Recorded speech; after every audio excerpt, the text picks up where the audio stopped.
Y después ya de las últimas entrevistas electorales, de una intensa campaña que hemos vivido de cara a estos comicios del próximo domingo, y que por cierto le contaremos aquí en Televisión Extremeña, vamos a analizar en esta penúltima jornada de esa misma campaña los asuntos más importantes que nos deja la actualidad. Para ello vamos a convocar a nuestros picoteros. Hoy en esta mesa de opinión están con nosotros Rosa Luz Fernández. ¿Cómo está? Buenas noches, bienvenida. Hola, buenas noches, ¿qué tal? Y Paco Miranda, ¿cómo está? Buenas noches. Pues buenas noches, bien, gracias a Dios. Aquí aguantando y echando horas para atrás. En los extertores ya de la campaña electoral, a punto ya, quedan prácticamente menos, más de 24 horas, y estamos ya pendientes de lo que pueda suceder el domingo. Como decimos, nosotros les vamos a ofrecer pues toda la información que acontezca, tanto de los candidatos con el voto que realicen en sus respectivos colegios electorales por la mañana, como después con el escrutinio a partir de las 7:30 de la tarde del domingo, en la que comenzaremos un espacio de repaso antes de que abran las mesas electorales, se abran las urnas y empiece el escrutinio y el recuento de votos. Hay que decir que, bueno, de momento ha sido una campaña bastante, hasta lo que llevamos, limpia, ¿no? Más o menos, no ha habido demasiadas denuncias en la Junta Electoral de Zona, las ha habido y hemos dado cuenta aquí de ellas, pero más o menos ha sido una campaña, yo creo que bastante limpia, intensa, pero bastante limpia. No sé si opináis lo mismo, ¿no, Rosa? Sí, yo creo que sí, que está de momento siendo bastante tranquila, se está respetando un poquito, está habiendo un poquito de respeto dentro de lo que cabe, pero yo creo que, bueno, es habitual que haya ciertas denuncias por cualquier cuestión, sobre todo al principio, siempre hay más eso, y al final también suele haber también más problemas, porque bueno, son la recta final, la gente se pone más nerviosa, pero bueno. Bueno, a partir de mañana ya veremos, a ver qué ocurre. Sí.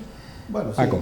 Desde luego sí que al menos no hay nada que sea digno de ser reseñado, como a lo mejor en otros sitios donde estamos viendo auténticos adebacles, ¿no? Con los famosos votos estos por correo y todos estos líos. Aquí, bueno... Eso es una cosa que todavía no lo hemos hablado aquí, efectivamente. No entiendo cómo no se pide el carnet a las personas a la hora de depositar el voto. Porque cuando tú vas a correos, claro, y tú vas a un funcionario de correos, en este caso un trabajador, no son funcionarios, y es como si fueras a la mesa electoral, claro, y deberían exigirte el carnet de identidad. Parece que sería lo lógico, entre otras cosas, porque esto que está ahora en la actualidad y está pasando, parece ser que en algún otro momento ya ha habido algún antecedente al respecto. Joder, pues poner remedio de esa manera es sencilla.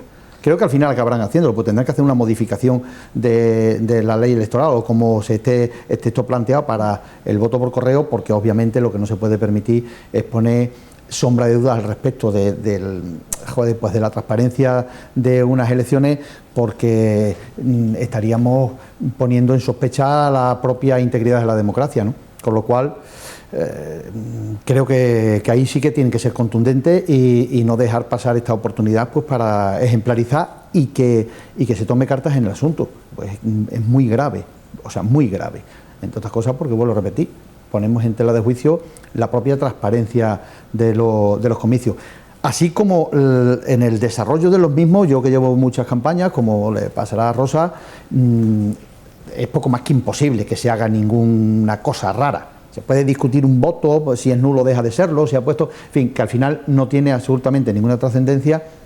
Pero lo que es tiene, imposible que haya pucherazo. Pero no, bajo ningún concepto. Con el sistema y la forma en que nosotros desarrollamos nuestras elecciones, fíjate, en países mucho más desarrollados, tardan días. Vamos, cuando digo desarrollados, se dan por hecho que son más...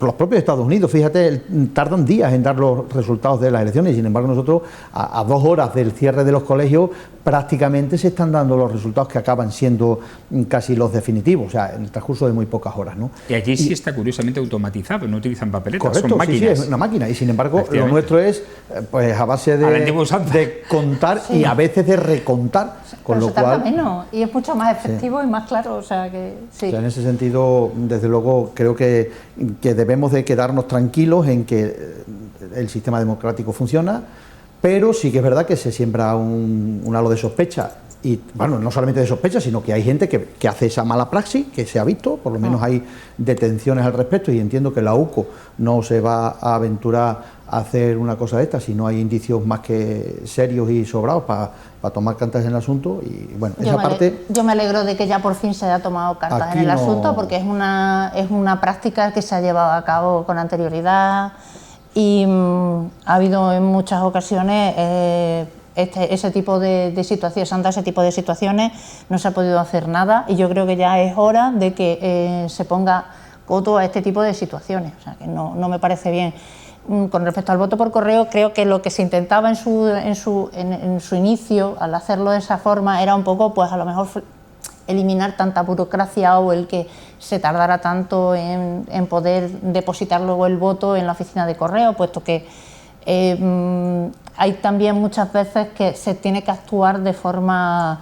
la persona que a lo mejor deposita el voto no lo está haciendo de forma titular, sino que lo está haciendo como apoderado de otra persona que no puede desplazarse para poder realizar ese voto por correo. Entonces, ese tipo de situaciones, bueno, pues que como ya tiene el apoderamiento para poder hacer la solicitud de voto, pues que sea extensible simplemente a que también sea la depositaria a la hora de hacer la deposición del voto, ¿no? De dejarlo en la oficina de correo.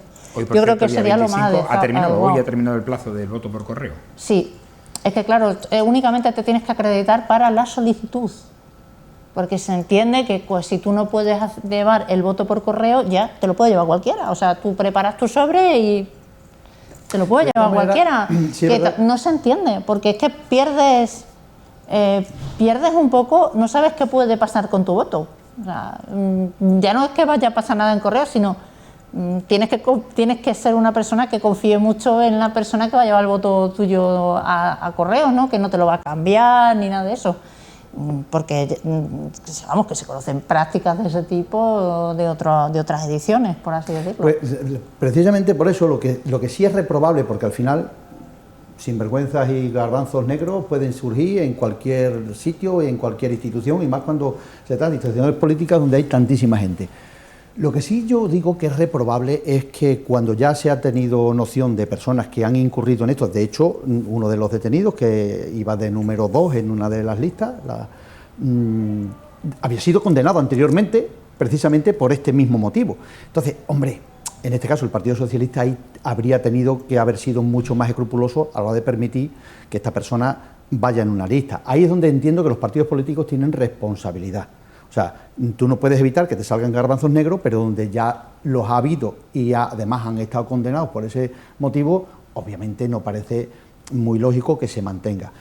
Y eso a veces también lo que hace es un poco empañar y emponzoñar pues la imagen de los propios partidos, porque das a entender que al final todo vale y que no se toma cuenta desde dentro de ir limpiando pues separando el trigo de la paja.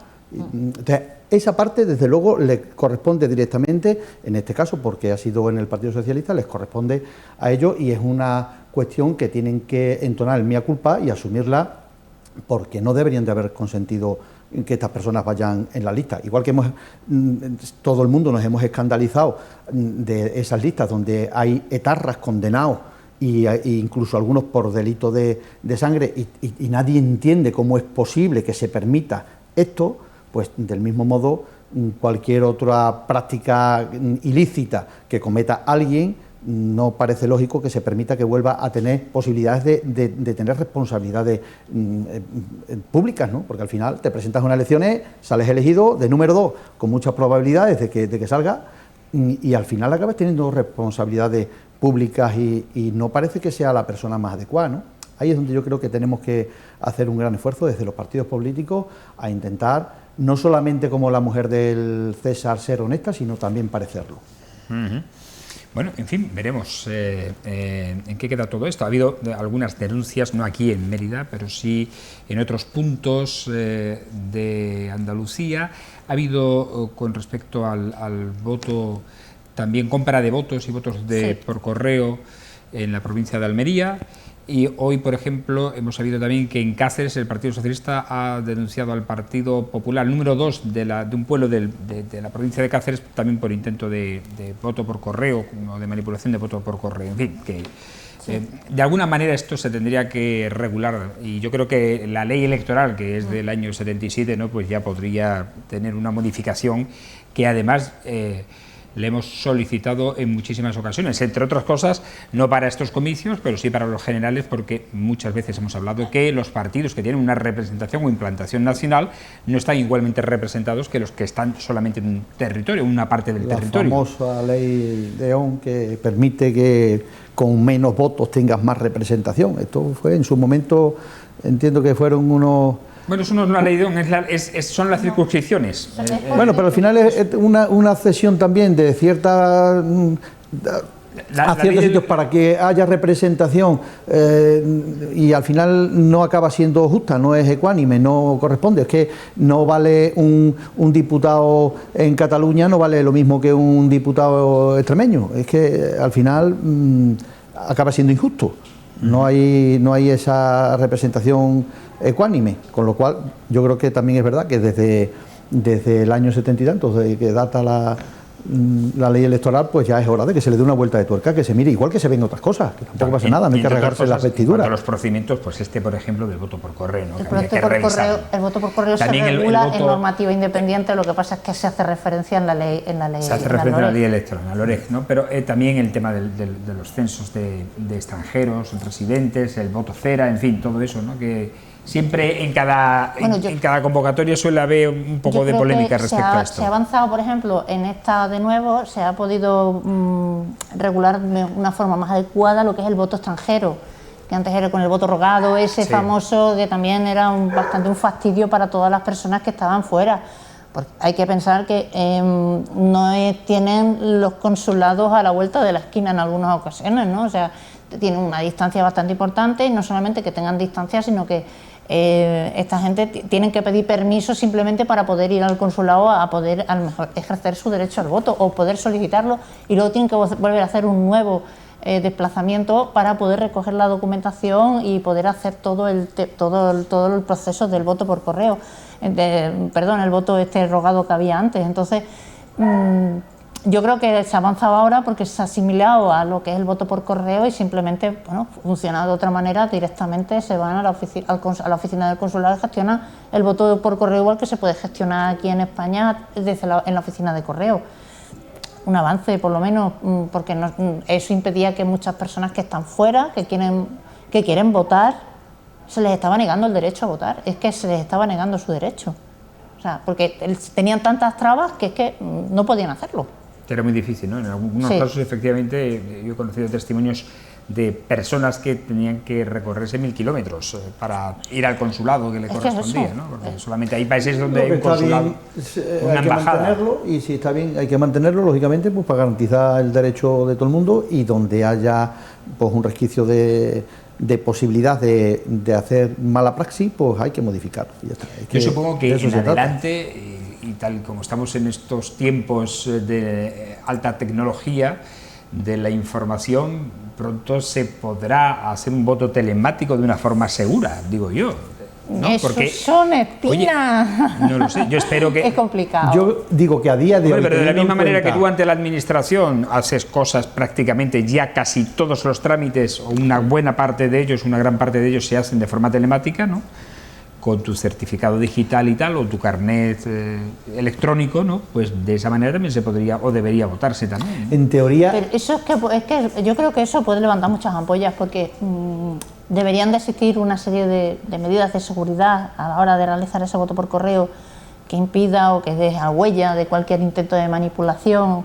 Pero todos sabemos que hay gente que se ha metido en sitios oficiales de alta seguridad, y tenemos además el pirateo constante que tenemos nosotros aquí en España, propios gobiernos desde Rusia. Son capaces de manipular y meter... Es decir, el tema de la tecnología... Eso es complicado. Me parece que hay cosas que están bien, la evolución de los tiempos lo hace que estén bien, y otras que casi parece que es mejor conservar los viejos hábitos. Seguir contando. Yo se optaría por el experimento que se hizo hace unos años aquí en Mérida, precisamente, que fue que se tenía una disposición, se tenía una habilitación de votación.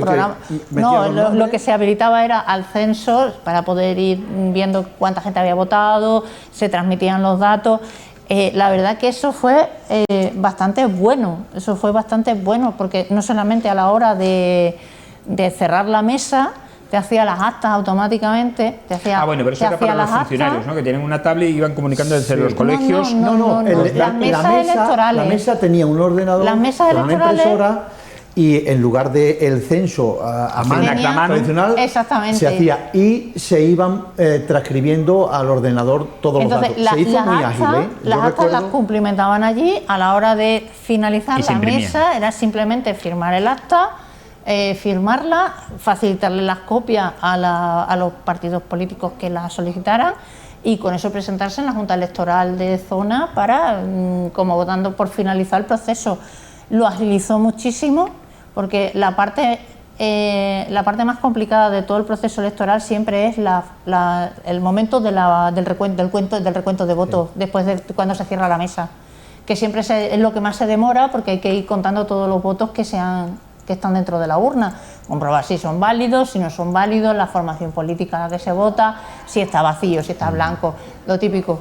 Pero luego, una vez que finaliza, son 500 votos, 50 para uno, 20 para otro, 30 para el otro, y haces el acta, porque ya viene cumplimentada, nada más que para poner los datos, le metes el resultado. Eso, además, tenía un volcado automático que iba a la Junta Electoral, que es la que ya una vez que se hacía el recuento global de votos, facilitaba mucho luego que se hiciese ese recuento global ese día, porque avanzaba muchísimo más rápido, porque estaba todo mucho más automatizado. Yo ahí sí apostaría porque eso sí se llevase a cabo, porque facilita mucho el que se cierre la mesa electoral y luego... También plantea sus problemas, que yo recuerdo que en las últimas del 2019 las autonómicas se retrasaron, si recordáis, el escrutinio se paró en un momento determinado y estuvo parado unos pocos minutos, no avanzaba, porque hubo un problema telemático con la información. Sí, pero eso es ya a nivel de la comunidad autónoma. No fueron las elecciones en las que se implementaron aquí, que Mérida no fueron esas no.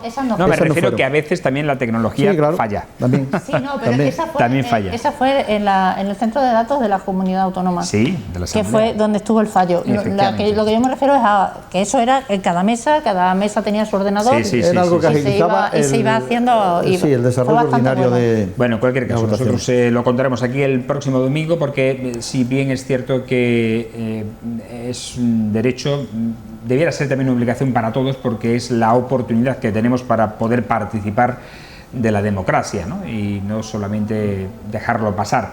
Hay una bolsa importante de abstención del 40% que espero que mejore en estas elecciones del 2023 y que la gente vaya a votar. Por cierto, ¿hay pronóstico de agua o de lluvia?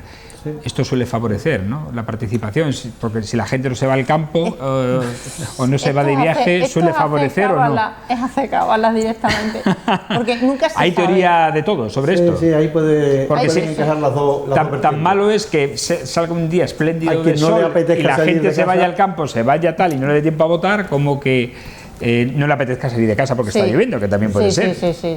Apelaremos a la responsabilidad de la gente, porque al final, como tú decías, además de ser un derecho, debería de ser una obligación, y sobre todo porque es un acto de responsabilidad. Al final, algo que sí pasa a lo largo de toda una legislatura es que todo el mundo acaba opinando, de lo bueno, lo malo, lo bien, en fin, todo el mundo acaba opinando. Y yo digo que quien no participa de ninguna de las maneras, solo se está descalificando a la hora de poder opinar. Es decir, puede opinar lo que le dé la gana, pero, es que yo creo que moralmente te descalificas en el momento en que no participas. Pero es que yo creo que la máxima expresión de opinión es votar.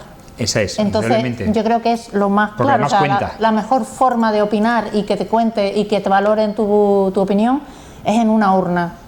Es la única manera de que cuente, porque en un bar efectivamente no cuenta mucho la opinión, no va a ningún sitio, quiero decir. No va a ningún sitio, se queda allí entre la cervecita, los amigos y se acabó. Pero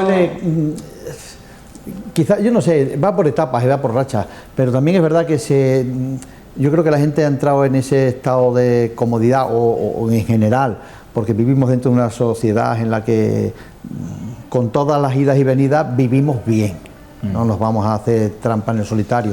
Estos no son países donde se pase esa miseria absoluta y donde esté generalizada. Aquí tenemos el estado del bienestar, que hay algunos que creen que se va a mantener solo porque sí, y no es así, obviamente. O sea, o se hacen políticas que generen riqueza, empleo, dinamización de las economías, obviamente el sistema se nos cae. Con lo cual, si se pensara fríamente en la necesidad de participar, de confrontar los proyectos, de evaluar quién me parece más o menos creíble, quienes están gobernando, si creo que lo han hecho bien, mal o regular y merece la pena cambiar o dejarlo. O sea, un análisis responsable por parte de la gente desde el punto de vista de entender que en un día como el del domingo y próximamente en diciembre, de la determinación del voto, dependerá después si efectivamente esas políticas llevan un rumbo o llevan otro.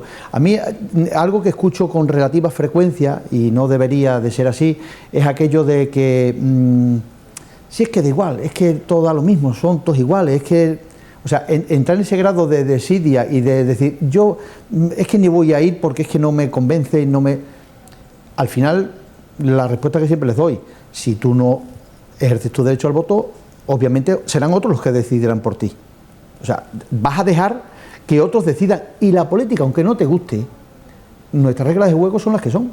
Y la política es la que determina, pues, tu estado de bienestar, si vas a tener servicios o dejas de tenerlos, si vas a tener trabajo o dejas de tenerlo. O sea, es que la política forma parte de nuestra sociedad, de nuestro modo de entender la vida, y aunque no te guste, tienes que convivir con ella. Tiene mucha importancia. Efectivamente, a veces no está lo suficientemente valorado. Por eso, desde aquí insistimos en el ánimo a votar a todos aquellos.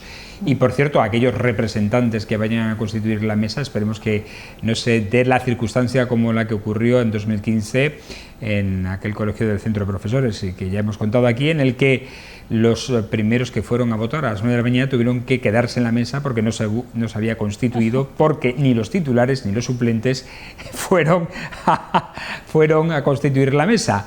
Y eso es una obligación que es una obligación. tener. No, efectivamente. Conlleva un... Está tipificado además con una sanción si no está, efectivamente.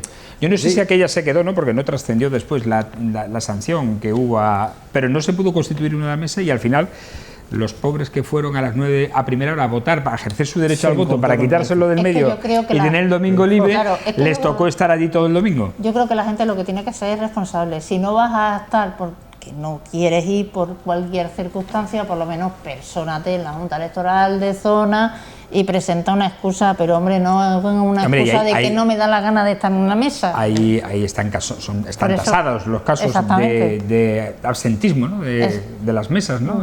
Están oficialmente tasados. Está tipificado como un delito, sí, y sí, que además conlleva pues unas sanciones importantes.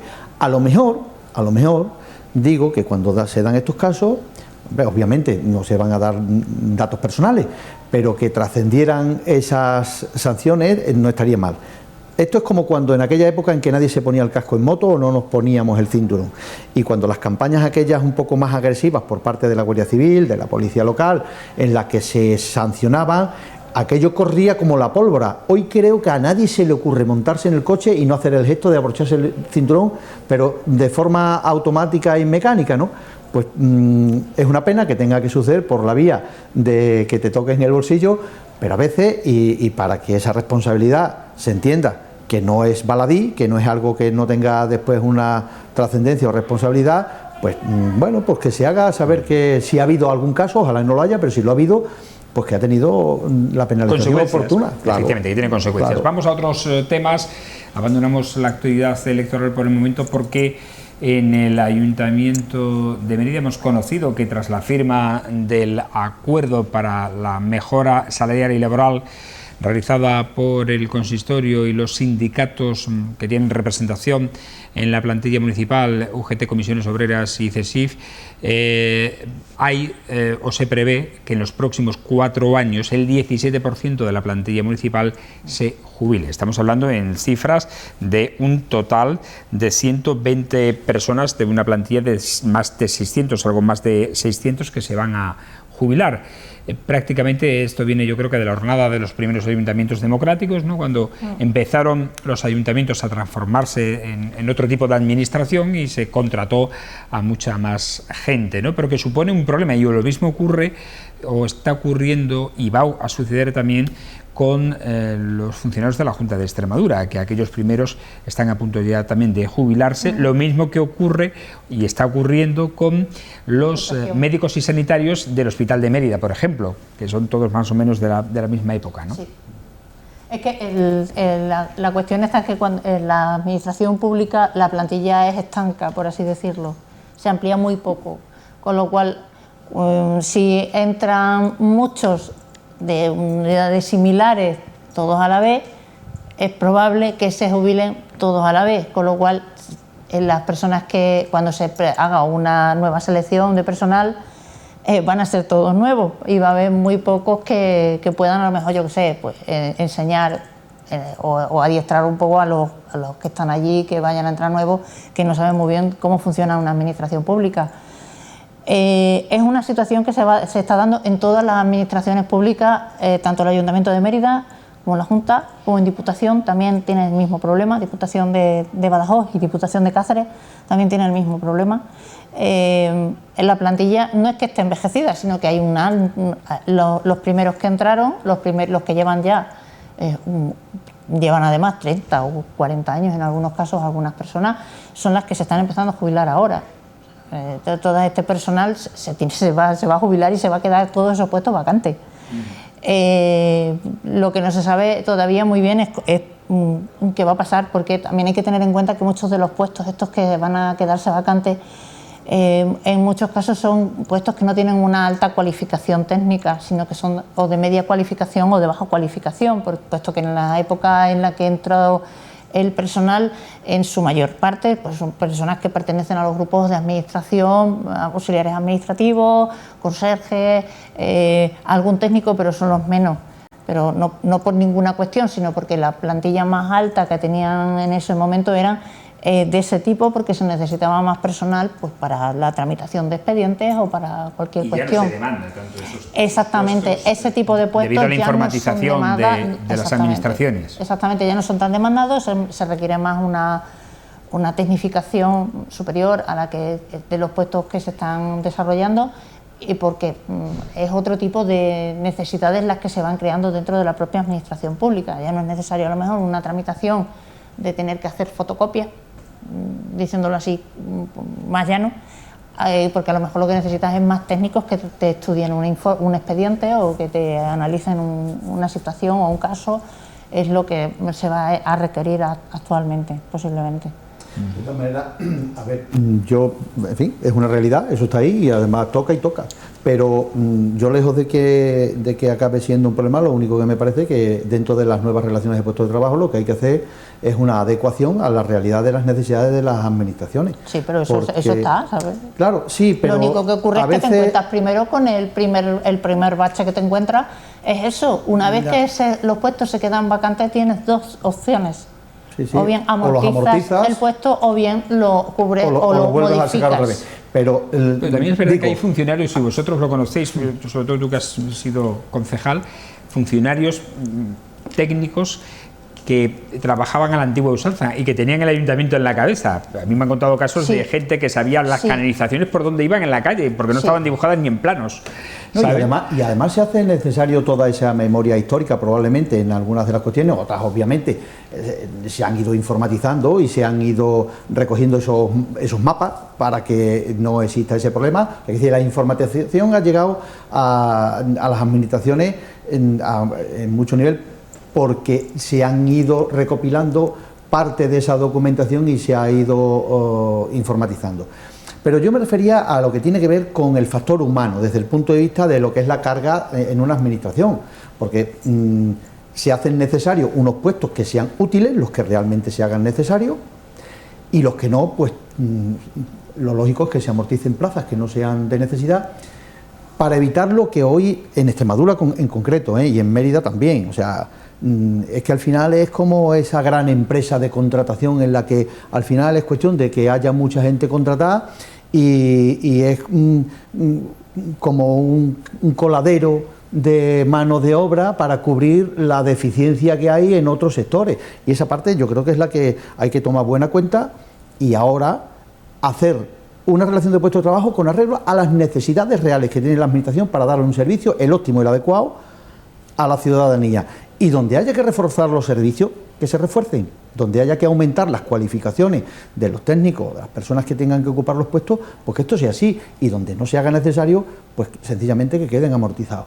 De manera que esta empresa, que es la administración en su conjunto, que la pagamos entre todos, pues no tenga más carga que la que justamente se necesita para prestar los servicios. Es que eso ya Entonces, se hace. Yo no lo creo, ¿verdad? yo no lo creo, Rosa. Bueno, porque tú no lo creerás, pero yo, vamos a ver, y aquí en el Ayuntamiento de Mérida, en el boletín oficial, hemos tenido en el diario recientemente, oficial, en el diario oficial suelen publicarse, en el caso, por ejemplo, de la Junta de Extremadura, se publican las RPT cuando hay modificaciones y cuando hay una negociación, y creo que hace unos meses pues se hizo la última, en la que se determinaban ciertos puestos que están cubiertos actualmente con un personal determinado, que se van a amortizar en el momento en que esa persona se jubile. O sea, eso todo va reflejado en las RPT, y en las RPT del Ayuntamiento de Mérida también.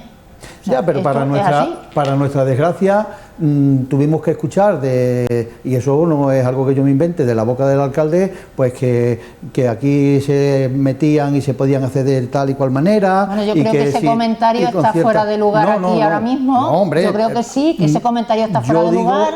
Porque eso es tu opinión, Rosa. No es mi opinión solamente. Y yo digo que cuando un ayuntamiento se convierte en un es que tú estás metiendo estás metiendo una conversación privada que además no es privada, es pública, si está en todo, es una conversación privada que se ha grabado de forma ilegal y que además pero escucha, que está en todos los medios, y eso lo sabe todo el mundo. Está en todos los medios porque habrá personas que le interese que estén en los medios, pero yo una conversación que es privada, yo creo que no debe meterse en este coladero. No debe de hablarse de aquí. Estamos hablando, perdona Miranda, estamos hablando de otro tema, no de eso. Sí, estamos hablando del empleo público. Perdona, estamos hablando de la posible amortización y que no se convierta en coladeros de trabajo interesados. No, perdona, no estamos hablando de coladero, estamos hablando de que el Ayuntamiento de Mérida se va a enfrentar a un problema, que es el que haya una serie de personas que van a abandonar sus puestos porque se jubilan, que esos puestos van a quedar vacantes. Que se cubran con las personas que se necesite realmente. Se van a tener que no se cubran, ofertar. Que se salvaguarde el que no se cubra. Miranda, por favor, te voy a pedir que dejes de hablar de coladero. Perdona, deja de hablar de coladero. Bueno, yo hablo y expreso como entiendo conveniente. Yo creo que debes dejar de hablar de coladero. Bueno, yo, por otro lado, me gustaría felicitar a toda la plantilla del Ayuntamiento de Mérida, me gustaría felicitarla porque en las elecciones sindicales que se han llevado a cabo dentro del propio ayuntamiento para elegir los nuevos representantes de personal han dado un ejemplo de democracia, porque la participación ha tenido una alta participación. Y también me gustaría felicitar... Superior al 80%, ¿no? Superior al 80%, rozando el 90%. Me gustaría también felicitar a los compañeros que han trabajado de UGT, a Jara, a Estela, a Lara, que han participado en las mesas estas que se han llevado a cabo, en las que se han aprobado este tipo de mejoras para toda la plantilla del personal del Ayuntamiento de Mérida, porque los conozco han trabajado un montonazo. Yo creo que se merecen ese reconocimiento por el trabajo que han realizado. Aparte de eso, hay que reconocer que también hay una parte importante, que no es solamente el trabajo que hacen tanto los compañeros de UGT como los compañeros de comisiones obreras y de CESIF a la hora de las negociaciones, sino también la predisposición que tiene el Ayuntamiento. En concreto, felicitar a Julio César Fuster, que es el responsable de personal del Ayuntamiento, porque gracias a él, es una persona que tiene una buena capacidad para negociar, sobre todo en lo que es en el tema de empleo, gracias a esa predisposición que ha tenido el ayuntamiento y a la buena labor de los compañeros, se han podido llegar a este tipo de acuerdos que benefician a la plantilla. Sobre todo temas económicos como, por ejemplo, los reconocimientos de los niveles, que es de justicia que se les reconozca, porque en cierto modo es reconocer la experiencia del tiempo trabajado. Y yo me sumaría a esa felicitación, si han llegado a un acuerdo y además ha sido consensuada, perfecta. Pero también tengo que decir que parece poco ético que justo en la antesala de unas elecciones se vendan logros que ya dice la ley electoral que no deben de hacerse, y sin embargo pues se publica a bombo y platillo. Y vuelvo a repetir que yo me sumaré a todo lo que tenga que ver con acuerdos y además que hayan sido consensuados, pero esto no debiera de haber sido noticia en estos días, porque la ley electoral dice que los logros conseguidos en esta fecha no deben de publicarse, y sin embargo se ha hecho. Entonces, como comprenderás, yo tengo mi opinión al respecto de lo que es oportunismo y está fuera de las reglas limpias de juego democráticas para que haya oportunidad por parte de esto nace de un trabajo que llevan varios meses. Sí, pero no es el momento. En este tipo pero que de no es el momento acuerdos, para publicarlo, Rosa. Se puede publicar después de las elecciones, no pasa nada. Porque, vuelvo a repetir, la ley electoral impide que se vendan logros de ningún tipo. Pero es de que no ningún lo tipo. está vendiendo el ayuntamiento, lo están vendiendo los sindicatos, que son los que se han hecho el trabajo. Señores, nos vamos, no hay tiempo para más. Agradecer a nuestros picoteros, como siempre, su opinión y este encendido debate que hemos tenido aquí en La Picota en torno a ya este penúltimo día de campaña. Agradecer a Paco Miranda su asistencia. Gracias, Rosa. Muchas también. Gracias a vosotros. Muchas gracias a vosotros. Y a todos ustedes agradecerles, como siempre, su fidelidad. Mañana regresaremos ya en una otra nueva edición, en torno a las 10 menos 25 de la noche, aquí en La Picota, tanto en el TDT como en nuestros medios digitales, en las redes sociales y en la página web de televisionextremeña.com. Hasta entonces, buenas noches y sean felices.